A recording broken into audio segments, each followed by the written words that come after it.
Dancing to the Kari's Corner theme song music yet again. Ladies and gentlemen, welcome back.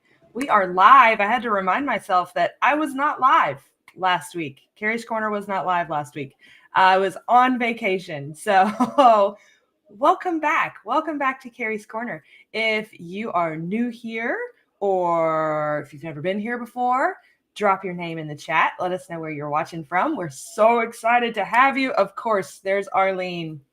All the hearts for Arlene. Good morning, Arlene. We're so excited to have you guys here.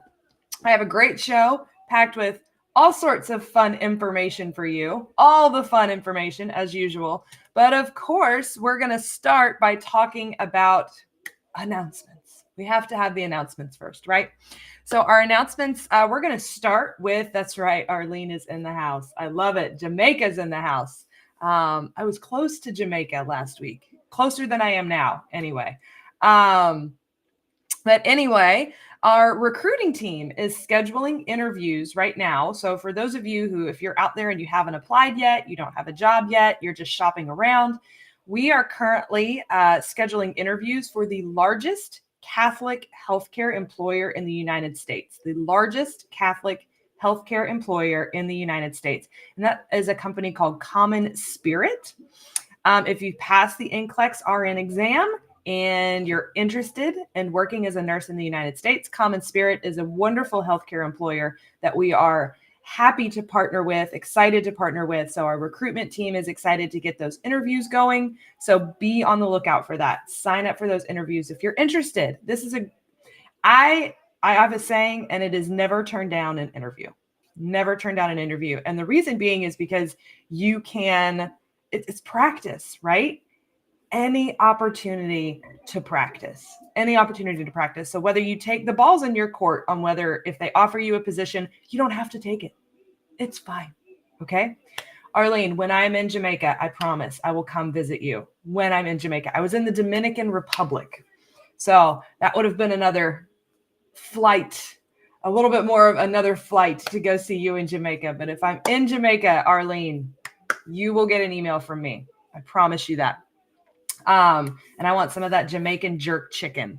That's where we're going to go. You are going to take me to the most fabulous Jamaican jerk chicken joint you can think of. The other announcement, if you're an RN and you are currently working in Canada or Mexico, we don't really talk about. Those are our two closest neighbors, right? For the United States. It would be the easiest jump if you're in Canada or Mexico. And we don't ever really talk about Canada and Mexico. But if you're an RN in Canada or Mexico, make sure to tune in on Wednesday for our live stream. It's calling all Canadian and Mexican RNs. American employers want you now. They want you now. So Canada, Mexico, RNs, our neighbors. Employers are interested in you. Excuse me. And then finally, it's time to address the elephant in the room, ladies and gentlemen. The elephant in the room is the Visa Bulletin. For those of you who are keeping up with the Visa Bulletin, and by those of you, I mean all of you, let's be honest, are keeping up with the Visa Bulletin, it did take a step backwards. Step, I think, is the wrong word. It took a leap backwards. 11 months. The July Visa Bulletin recently posted by the Department of State. So the U.S. government's divided like pretty much everywhere else into different departments that handle different things. And it's the Department of State that handles the Visa Bulletin. And it is for the EB3 visas and the rest of the world, it has been pushed back to December 1st, 2021. That's excluding India and China. They're on their own realm that is far behind 2021. But December 1st, 2021 is where the current Visa Bulletin is. Now, some people may be thinking, well, I don't want to apply right now because the Visa Bulletin is not current. Newsflash, Visa Bulletin's probably not going to be current again for many, many, many, many years. So don't wait for the Visa Bulletin to become current. Go ahead and secure your place in line. Securing your place in line to accepting a position, filing your petition, getting your priority date secures your place in line. The visa bulletin is constantly going to be moving forward, and it's going to be moving backwards. Basically, when it moves backwards, that's the Department of State going, whoa, we bit off more than we could chew. It's a little too much. We need to back it up a bit. That's honestly what happened with the US government. They were like, yikes, too much, too soon. So they're going to take a giant leap back. October is the visa bulletin where we usually see the biggest progress. So by October, it may jump forward again. If it can jump backwards 11 months, it can certainly jump forward 11 months. So don't think if you're watching the visa bulletin and you're like, well, I'm not applying now. No, do not let that stop you. I cannot emphasize that point enough. Do not let the visa bulletin dictate when you apply. Hello, Saul in Pakistan. Thank you so much for tuning in today. All right, so today's show is kind of a combination of everything. Just because starting next week, we will be transitioning to a new format. It will not be called Kari's Corner. It will be something entirely different. We're starting kind of a departmental weekly Q&A session. So I'm going to kick it off, and it's going to be a Q&A all about English language exams because that's my department. Yes, I answer all the other questions, but English language exams is my department. And then following that, other departments will hop on, and it will be your opportunity for a live Q&A with someone from that department, case management, recruiting, marketing, maybe, I don't know.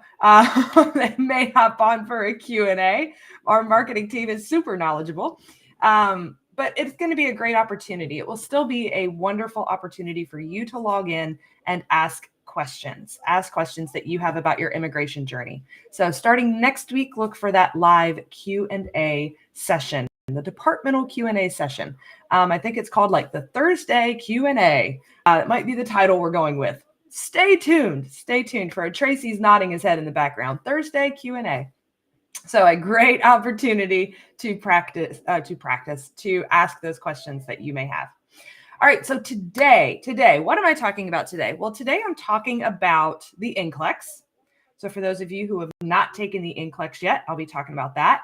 I'm going to be talking about licensing, how to get your license in the United States. And then as always, any of the other questions that you guys have, I can talk about English language exams, whatever questions you guys have, I'm always here for that. Arlene, you're already documentarily qualified, waiting for your online orientation. Yes, Arlene, you are good. You're safe. You have your place in line, Arlene. You are good. You're good. So don't stress. If you already have your place in line, the visa bulletin really is kind of just letting you know, kind of now serving people with this date. I like to call the visa bulletin the now serving date, because that's the paperwork that they're on, essentially.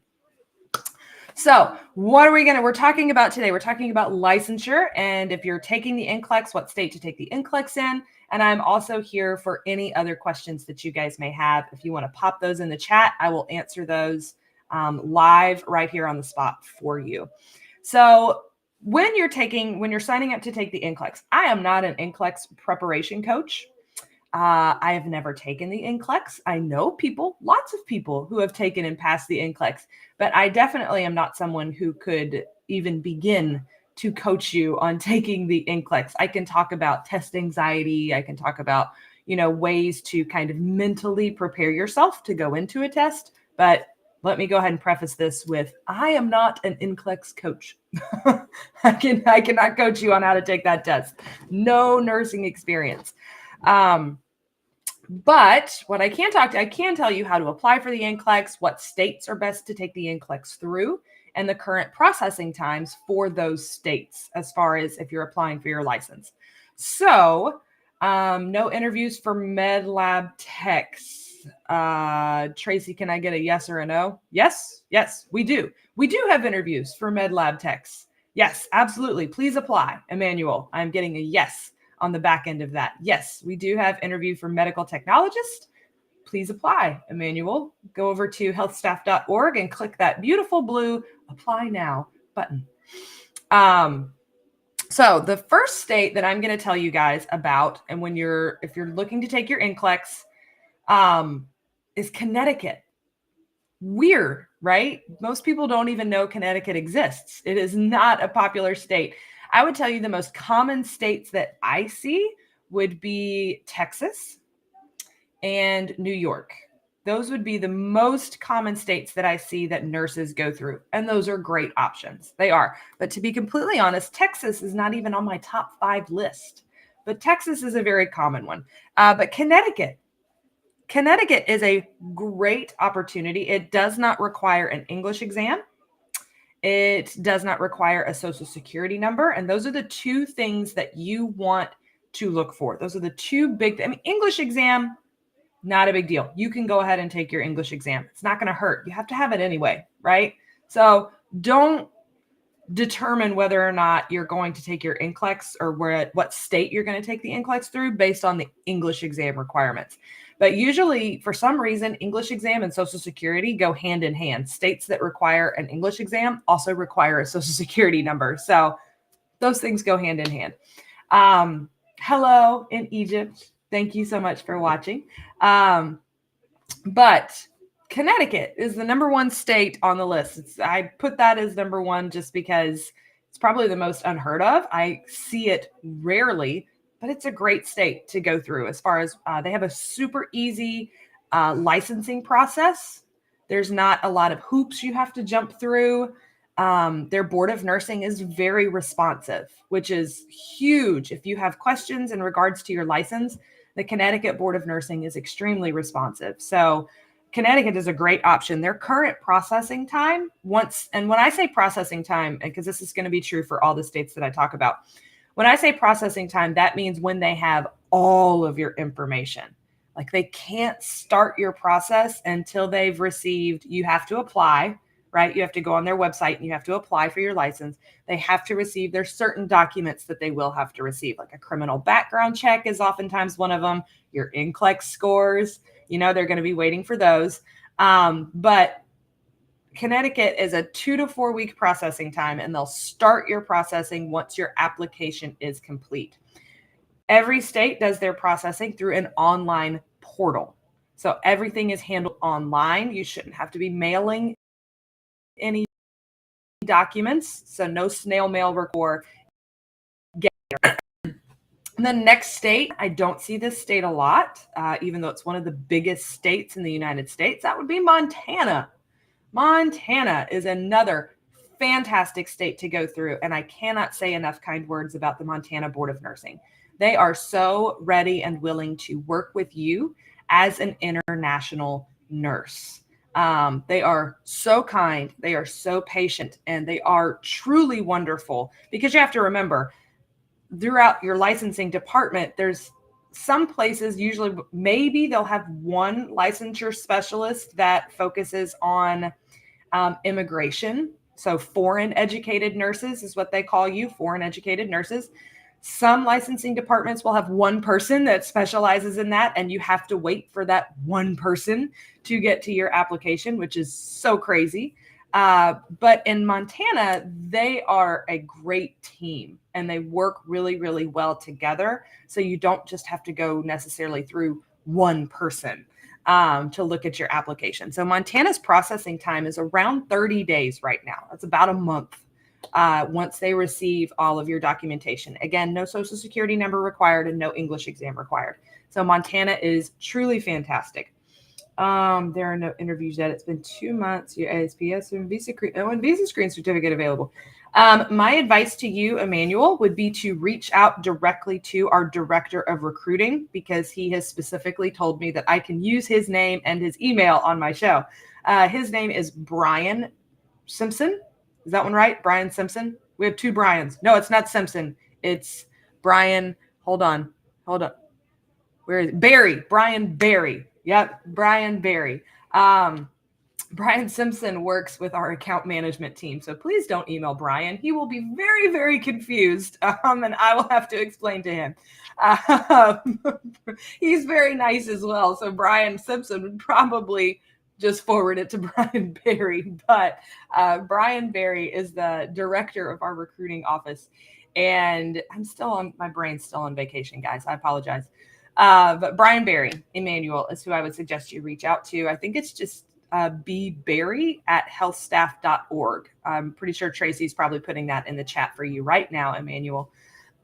So Brian's great. Reach out to him. Next up is probably the most popular state that I see, and that's New York. New York. A lot of people want to come and work in New York, and that's totally up to you. If you're into cold weather, have fun in New York. I'm personally not into cold weather. But New York, there's, again, no English exam required for licensing in New York, no social security number for licensing in New York. However, they do come in with the longest processing time. So since it is the most popular state for foreign educated nurses to apply through, that means more paperwork, and that means it's going to be a longer processing time. So your processing time for New York right now is around 6 to 8 weeks.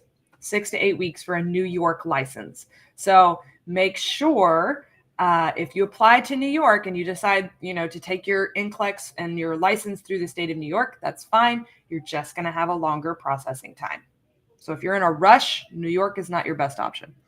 The next one, and this is a really common one that I see as well. And I'm going to be honest with you. I didn't even really know this place existed, much less that it was a U.S. territory, until I started working in immigration.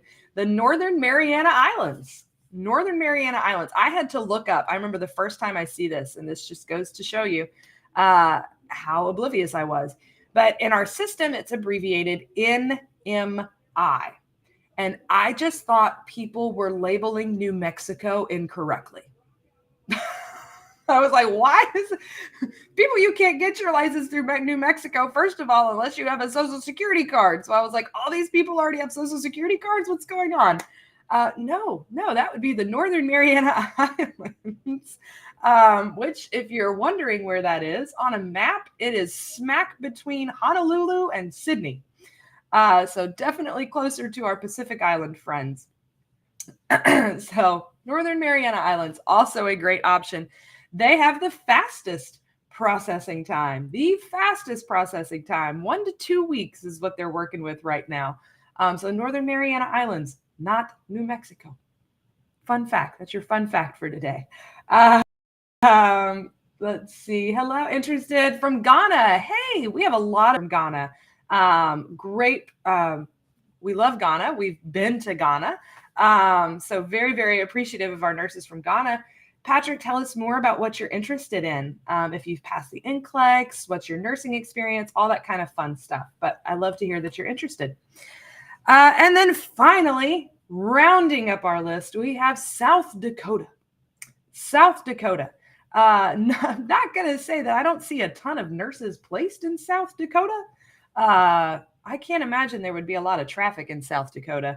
It's not a massive populated state. But South Dakota I've heard it's beautiful. Mount Rushmore is in South Dakota, which is a massive tourist attraction.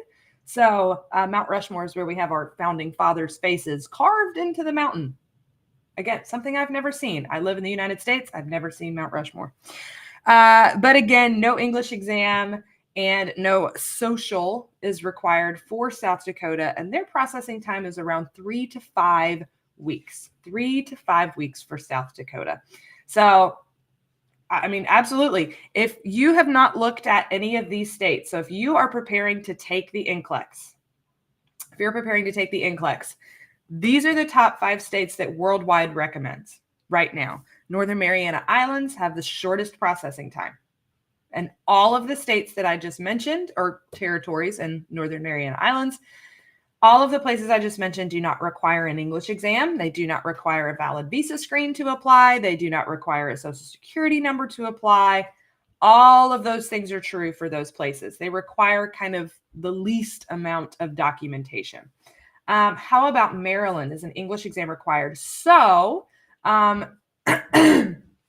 if you are applying to take your NCLEX and you're applying to get your license through a state, this is what I'm talking about. If you haven't taken the NCLEX yet, Maryland is not a good choice because they do require a valid Social Security number and an English exam in order to issue a license. How much do we charge for an English exam? Hello in Nigeria, by the way. I don't want to miss that. We do not charge for the English exam, so that is not us. Throughout our entire process, you're not going to pay worldwide.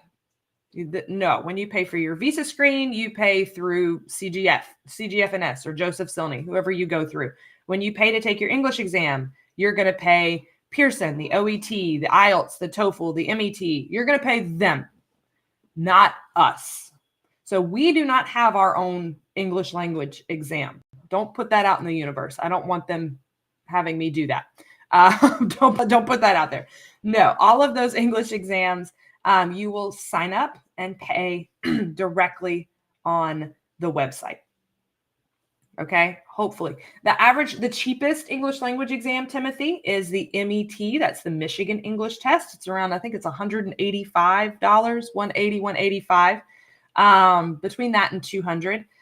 Next up is going to be the Pearson PTE, and then IELTS and TOEFL are pretty comparable. And then the most expensive is the OET, the Occupational English Test. So that's your range of costs. Occupational English Test is going to cost you around $400, whereas the MET is going to cost around between $180 and $200, pending on location. Cost varies pending on your location. So hopefully that answers your question, Timothy. So next, just real quick, I'm going to go over the steps to apply for your license, because so many times, so what happens, like let's take, is it Nympha? I could have gotten that wrong. I'm so sorry if I said your name wrong. So if, let's say that you decided to take your NCLEX through the state of Maryland, right? And then you accept a position in Florida. Maryland is not going to issue you a license until you have your feet on the ground in the United States, because you have to have a Social Security number. Have to have a Social Security number to be issued a license in Maryland. So what would happen in that situation is you would be applying for your license via score transfer. So that would be, we are transferring your NCLEX score from Maryland to Florida. Let's say that's where you applied to work. In that case, you would still be having to meet the requirements of licensure by examination. And most states for licensure by examination require either IELTS or TOEFL. IELTS and TOEFL are still the top two, I have to figure out where my camera is, are still the top two tests for licensure by examination. Now, if you get your license through Connecticut, like take your NCLEX through the state of Connecticut, they're going to issue you your license. And then if you accept a position in Florida, you'll be applying for what's called licensure by endorsement. So you will be endorsing your Connecticut license to Florida. And what that means is less paperwork, more English exam options. So that's when you can take, and this isn't true for all states. Like, for example, the state of Tennessee only accepts IELTS, TOEFL, MET, and OET, even for endorsement. Okay. So, but it does open more opportunities for your English exam. Let me be clear. These states that I've said to get your license, you do not have to have an English exam. You are required to take an English exam as a part of the immigration process, unless you are from a very small amount of places, including the United Kingdom. Ireland is on that list, Canada, excluding Quebec. It's a very, very small list. It's available on CGFNS. So you are required to take an English exam, basically pretty much everywhere else. So, and for a visa screen, yes, there's IELTS, TOEFL, PTE, MET, TOEIC, TOEFL. I think I already said TOEFL, MET. All of those different exams are available for the visa screen. So that's why I strongly suggest do not go through a state to get your license because in your mind, you're like, I want to live in this state. No. Take your exam through a state or territory where you can be issued your full license. Okay. Hopefully that was very, very clear. Lots of people using Texas. You are exactly right. You are exactly right. Lots and lots of people using Texas. Texas was not on my list. Texas was the big one that was not on my list. Texas processing, I think, is a little bit longer. The last time I checked, I think it's in the 6 to 8 week realm right now for Texas. So, but Texas is still on the list as an opportunity. Absolutely. Texas, no Social Security, no English exam required for Texas. What is the best route for a Canadian RN with the NCLEX? If you're a Canadian nurse and you have taken the NCLEX, yes, hit that apply button. Hit that apply button. We have a specific webinar next week on Wednesday, specifically talking to Canadian nurses and Mexican nurses. Because you guys are our closest neighbors, right? We can't leave you guys out. Shortest trip, the shortest flight.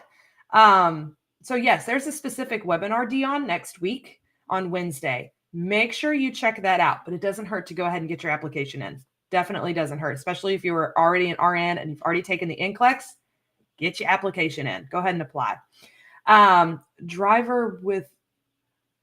No, we're good, Patrick. Thank you, though. Thank you for popping on here to say that, but we are healthcare only. Healthcare only. Thank you.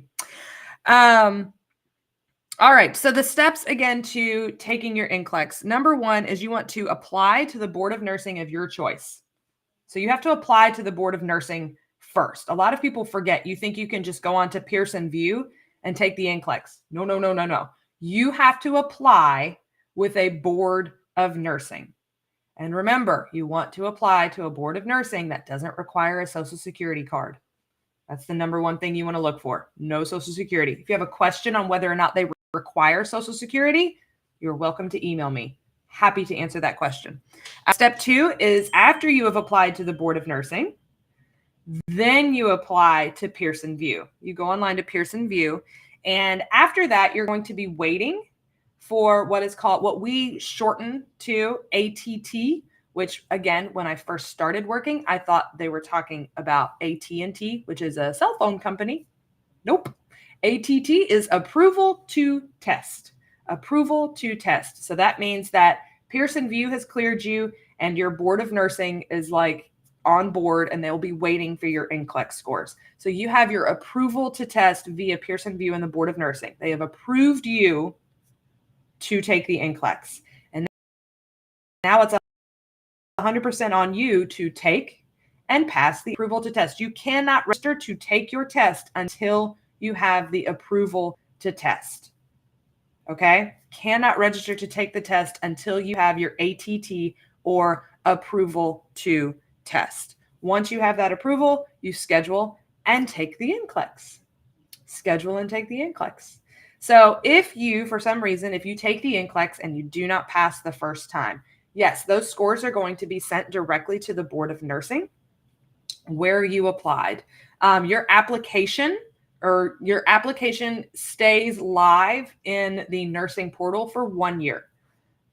So your application is valid for 1 year within the nursing portal. So you don't have to go through that entire process all over again. Okay, you'll just need to re-register to take the NCLEX after that. Okay, so basically you have a year to pass the test, which you can totally do. It's an expensive test to take. I know pretty sure it's over $1,000 to take the NCLEX, so I know this is not cheap. A lot of people, the reason they go through a state that doesn't require an English exam is because an English exam is additional studying, which you need to be focusing on the NCLEX, which is in English. So you're kind of killing two birds with one stone. So you're taking an English exam, essentially. And B, it's an additional cost to take the English exam. So I know that you're working hard to save your money to take the NCLEX. You don't want to have to take two tests at the same time. I would strongly not advise you to take both tests at the same time. That's just an unnecessary level of stress. Okie dokie. All righty.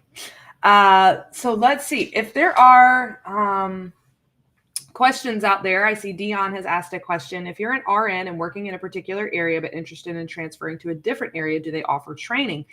So basically what would happen, Dion, is our recruiters are going to look at your resume and they're going to try to find a position for you in the current area, the area where you have the most current experience. And then my advice would be accept a position in the area where you have the most current experience. Just because the immigration process is already enough, the change, even if you're coming from Canada or coming from Mexico, there is still a culture like that you have to adapt to, especially depending on where you go in the United States. Different areas and regions of the United States have different cultural and societal norms that you are still going to have to adapt to. That's very different from where you came from. Different words, different expressions, body language, eye contact can be very different. Saying sir or ma'am is very different in the South versus in the North. So that's why we try to put you in a place where you've already worked, so that when you go to work, you're in an area where you know what you're doing and you're comfortable with what you're doing. If you're interested in additional training and you're interested in pursuing experience in another area, absolutely talk to your supervisor. We have nurses all the time that come in and they're in med-surg, but they want to work in a different department.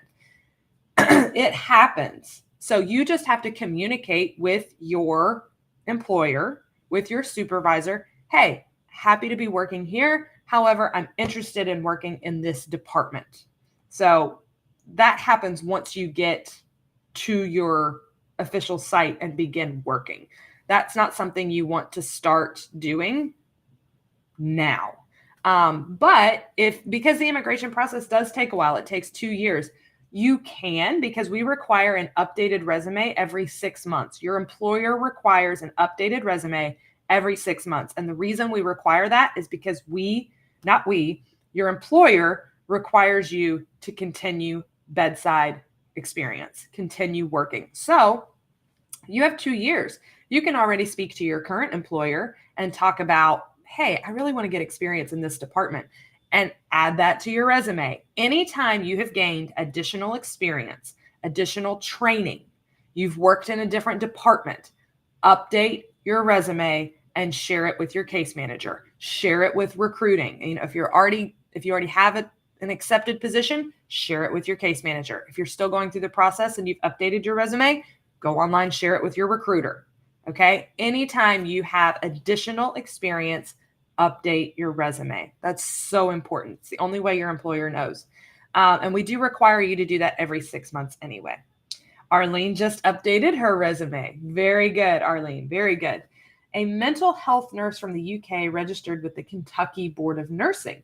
Currently on a visit to the United States. Can I get a mental health job even if I have written my NCLEX? If you've written the NCLEX and I'm just trying to make sure I understand the situation. You already have a license in Kentucky, which Kentucky requires a social security number to have their license. So I am a little bit confused. I'm glad you're in the United States. Welcome. Welcome. Where are you in the United States? That's exciting. I grew up in Kentucky, so I'm very familiar with Kentucky.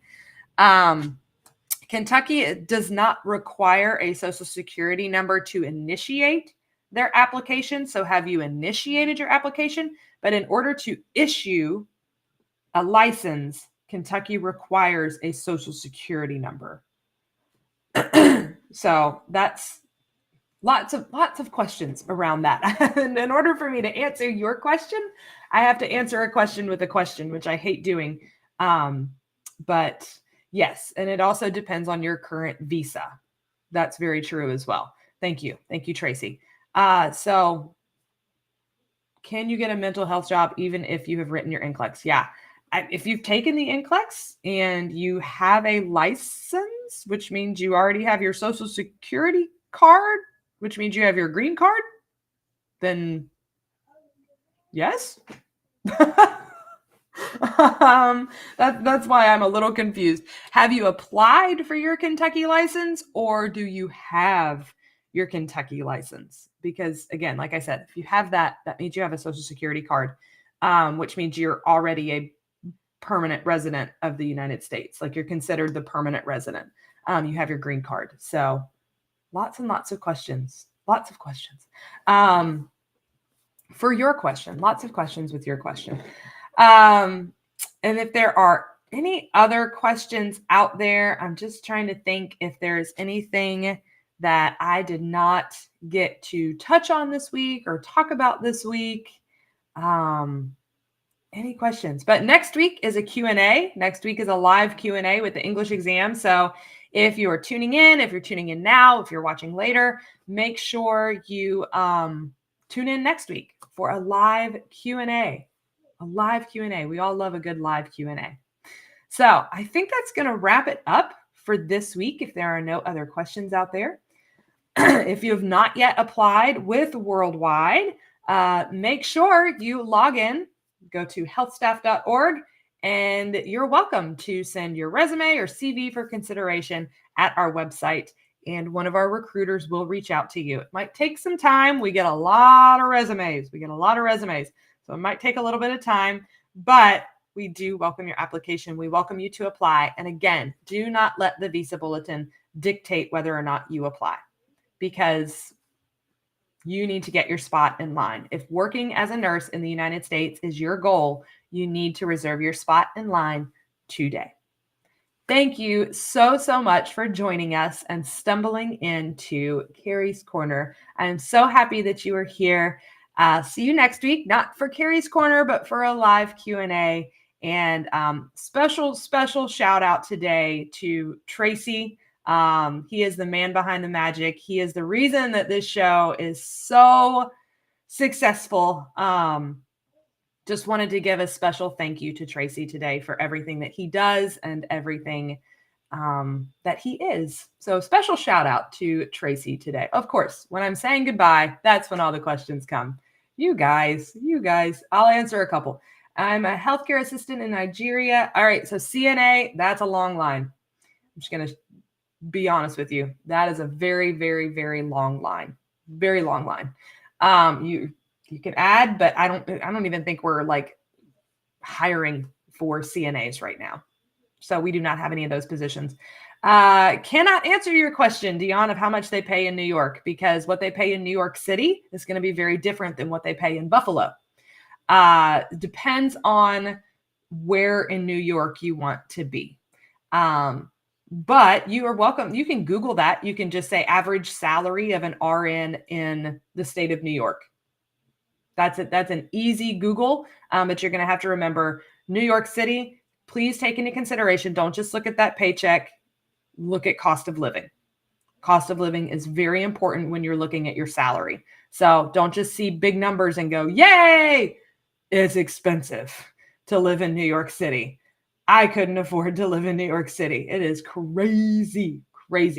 So something to take into consideration when you're looking at average salaries. So now I'm going to sign off, and I'm going to say, don't face the corner, face the world with Worldwide. Have a great